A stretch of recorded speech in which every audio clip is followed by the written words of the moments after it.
Everyone, welcome to Shweta talks. ఈరోజు మనము చేసుకోబోయే డిష్ ఏంటంటే కచోరీ.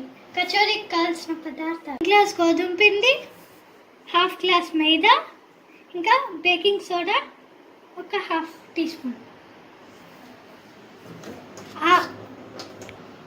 ధనియాల పొడి 1 టేబుల్ స్పూన్, వాము, కారం, పోపు సామాన్లు 1 టీ స్పూన్, ఉప్పు, ఇంకా ఆయిల్. స్టఫింగ్కి కావాల్సిన పదార్థాలు: మినప్పప్పు, ఆనియన్స్, ఇంకా కరివేపాకు. ముందుగా ప్లేట్లోకి గోధుమ పిండి వేసుకోవాలి. దాని తర్వాత మైదా వేసుకోవాలి, బాగా మిక్స్ చేసుకోవాలి. ఇంకా హాఫ్ టేబుల్ స్పూన్ సోడా వేసుకోవాలి, బేకింగ్ సోడా వేసుకుని ఉప్పు కూడా వేసుకోవాలి, ఇంకా వామ్ కూడా వేసుకోవాలి. బాగా మిక్స్ చేసుకోవాలి.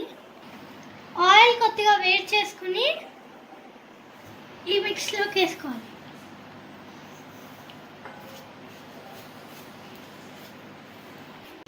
నీళ్ళు వేసి కలుపుకోవాలి.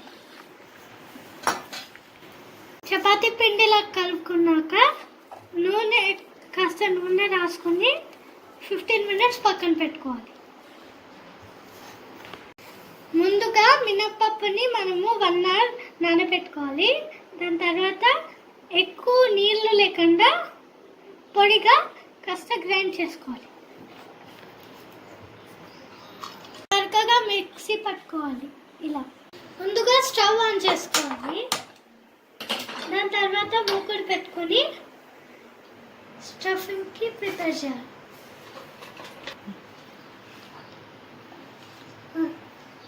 ఆయిల్ వేయాలి. ఇప్పుడు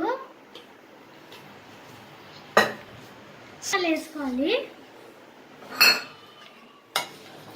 బాగా మిక్స్ చేసుకోవాలి. పోపు చిట్పట్లాడాక ముందుగా ధనియాల పొడి వేసుకోవాలి, బాగా మిక్స్ చేసుకోవాలి. ఇప్పుడు కరివేపాకు వేసుకున్నాం కదా, ఇప్పుడు ఆనియన్స్ వేసుకుని బాగా మిక్స్ చేయాలి.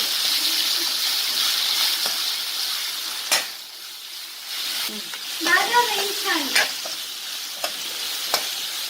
ఆల్రెడీ ఉప్పు పిండిలో వేసుకున్నాం కాబట్టి స్టఫింగ్లో కొంచెం వేసుకోవాలి. గ్రైండ్ చేసుకున్న మినప్పప్పుని వేసుకోవాలి,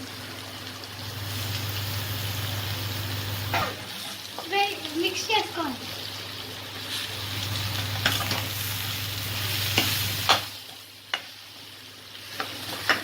పచ్చివాసన పోయేదాకా వేయించుకుని ఇంకా మంచిగా పొడిలాగా వచ్చేటట్టు వేయించుకోవాలి. ఇంకా కింద అడుగు పట్టకుండా వేయించుకోవాలి. ఆల్రెడీ మనం కొంచెం వామ్ పౌడర్ వేసుకోవాలి. ఆల్రెడీ పిండిలో వేసుకున్నాం కాబట్టి స్టఫింగ్లో కూడా వేయచ్చు.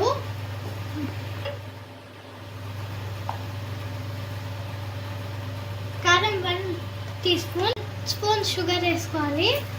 అది మొత్తం కారంగా కాకుండా స్వీట్గా కూడా ఉంటుంది కదా, అందుకని షుగర్ వేసుకోవాలి.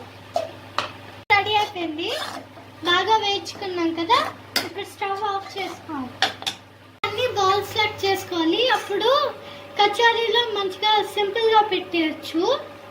ఫ్రైకి సరిపడే ఆయిల్ వేసుకోవాలి. పెట్టుకున్న పిండి ఎంత సాఫ్ట్గా అయిందో తీసుకుని చపాతీని పెట్టి ఇంకా ఆ బాల్ ఏదైతే ఉందో దాంట్లో పెట్టి ఫోల్డ్ చేయాలి.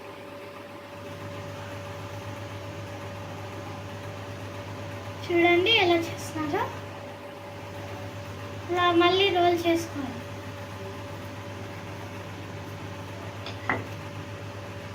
చిన్నగా ప్రెస్ చేసుకోవాలి, ఎక్కువ కాకుండా.